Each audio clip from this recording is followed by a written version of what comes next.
elaborate on what role does Hollywood play in all this? Well, first of all, Hollywood movie theaters, Hollywood movie producers rather, start with the D.W. Griffith film. We've had a lot of talk about that.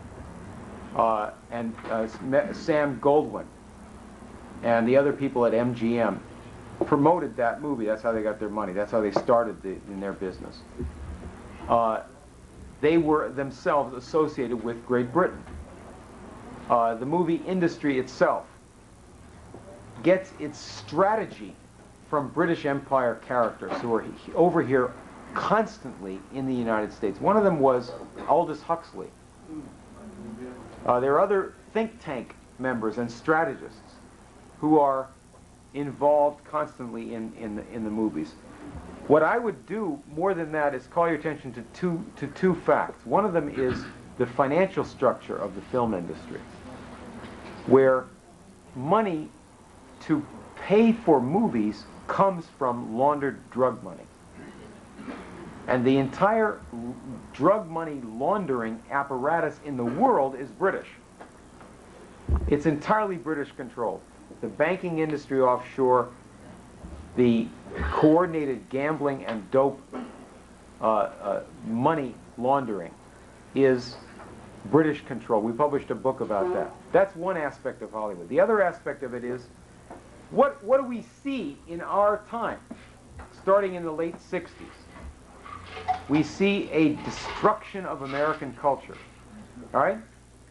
We see a massive proliferation of drugs, and you hear people who are in this drug operation coming up with the excuse that there always were drugs, which simply avoids the fact of a massive increase in dope going into the community in our period of time.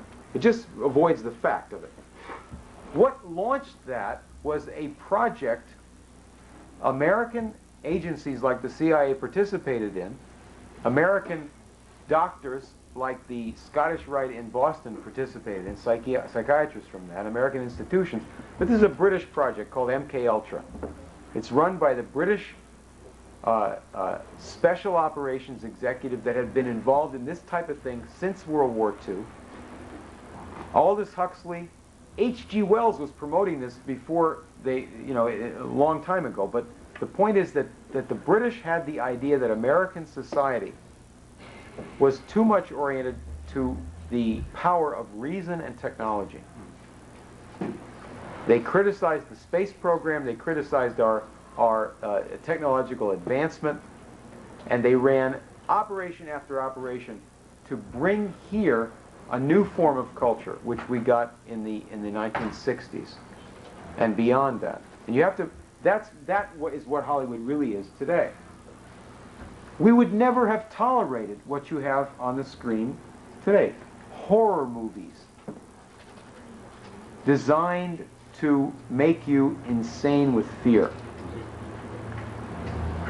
Music promoted by Hollywood promoters designed to make you insane, to make you a sadist, to make you some type of an animal. We would never have tolerated these things without the drug culture and without a whole series of British initiatives in the United States, one of which, of course, happened 1 month after Kennedy was assassinated, which is when Ed Sullivan brought the Beatles over here.